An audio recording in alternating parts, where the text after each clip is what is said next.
Well, good morning, everybody. It's 8:35 on this beautiful Tuesday, December 6th, 2022 morning. It is about 70 degrees. There's a strong wind or medium wind, I don't know what you'd call it, blowing from the southwest. That's warm air from the south coming up north. We were supposed to be getting rain every day this week. We'll try to keep the phone out of the wind here. That has not materialized. I think yesterday we got a tiny sprinkling, just kind of a mist. I fed the cows this morning 75 pounds of feed. There's about 30 cows and calves together. I figure 150 pounds is probably enough to keep them alive if there was no forage here. There's a little bit of forage, not much, it's not great. I watched a video from Greg Judy. He filmed it before Thanksgiving where they were doing maintenance on their fence. There's a section on there where he talks about drought and how to handle it. He says the issue is two issues. Number one is they don't get rid of their animals fast enough. The first hint that you got a drought coming, you can't plow through your food supply and expect rain to make up the difference, because this rain's not coming. And if it does come, it's too late. The drought has already hit. If you miss rain when you need rain for your pastures, you're done. And so this is what it looks like after a drought. Excuse me. And the other issue is that people overgraze during a drought. That's where rotational grazing really comes into play. So what I'm trying to do is trying to limit the damage that these animals do to my pasture, giving the ground maximum time to regrow. If I could, I would find this magical way to transport cow poo into the field without using any machinery, and at the same time keep the cows off the land. There is no such formula. If you want cow poo on your pasture, you got to put cows on your pasture. It's not just the cow poo, it's the urine as well, and the other things that they do. The disturbing of the soil with their feet also helps the ground to grow. So this is the road that they were in 3.5 days ago, half a week. This is what we're looking at here. There's just a little bit of grass, it's not much. The sheep are having a good time. The sheep can get all the food they want. It's about 8 sheep for 1 cow. That's about how much they eat. So a cow eats about the same amount 8 sheep would eat. So this is half a cow right here grazing ahead. And so they're barely doing anything to the field. And I'm happy to have them because they'll make more money for me pound for pound. That's one of the goals is, if I'm putting money into the farm and getting nothing out of it, again, when it comes time at the end of the year, we look at our income and losses and stuff, and then I don't want to have to say, well, let's cut the farm because it's costing us money. Let's save our cash by getting rid of the land, I don't want to say that. I want to be able to say that the land is a value, it's producing something, and so it's not wasted time. From a financial sense, obviously there's huge benefits from a mental health and exercise and getting outside and breathing fresh air and eating the best meat you can possibly eat in the world. Those are all benefits too, but you want to be able to say that your checkbook is doing well because of the animals. This year, no, I've still been investing in the animals this year, mostly infrastructure. A little bit of feed. If I took the amount of money I made from selling the calves and subtracted the amount of money I spent on feed, I'd probably come out pretty even. If I had hay, if I bought the hay at the inflated prices, I'd probably be losing quite a bit of money.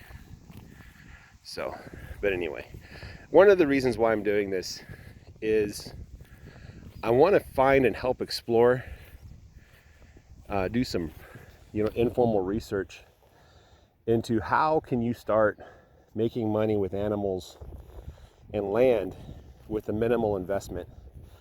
There's a lot of guys who aren't like me, who have a little bit of funds they've saved up, and if they could see my experience and other people's experience, maybe they'll be able to stumble upon a formula that works for them, and maybe we can get more people back on the land doing something worthwhile.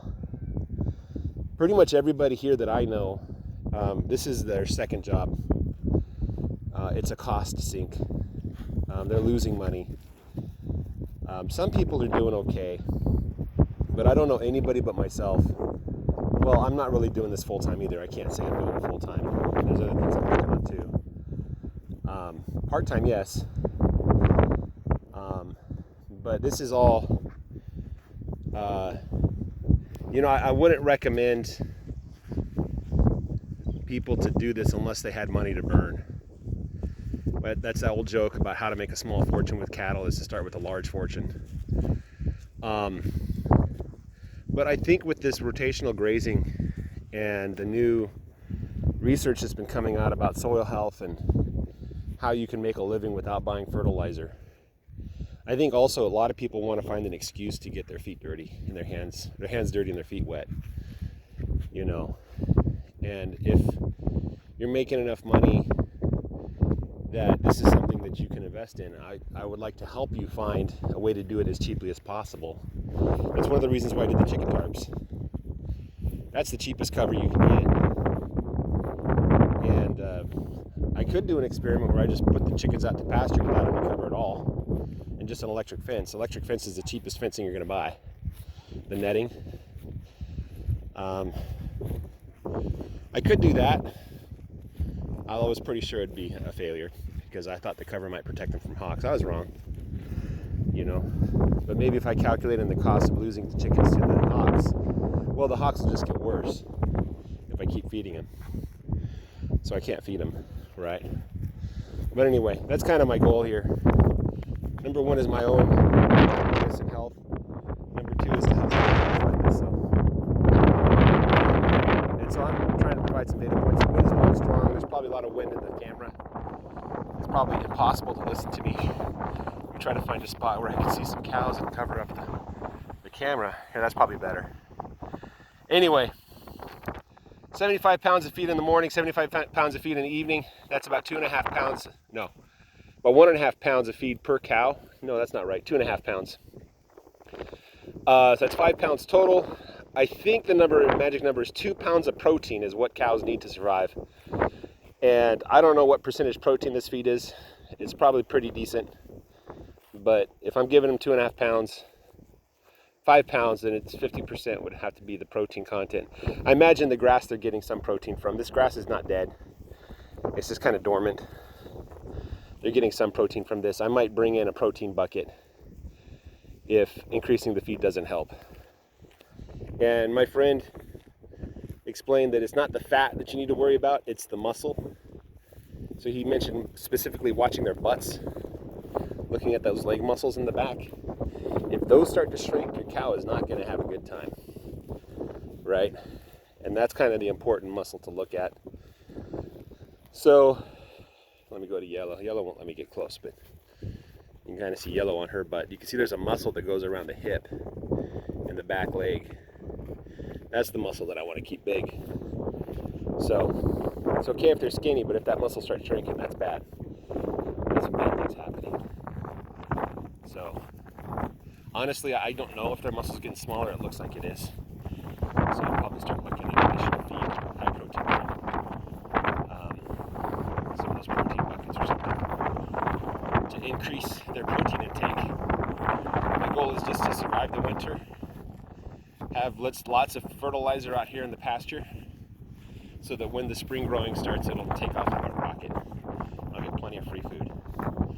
Anyway, guys, signing off. Take care. Bye.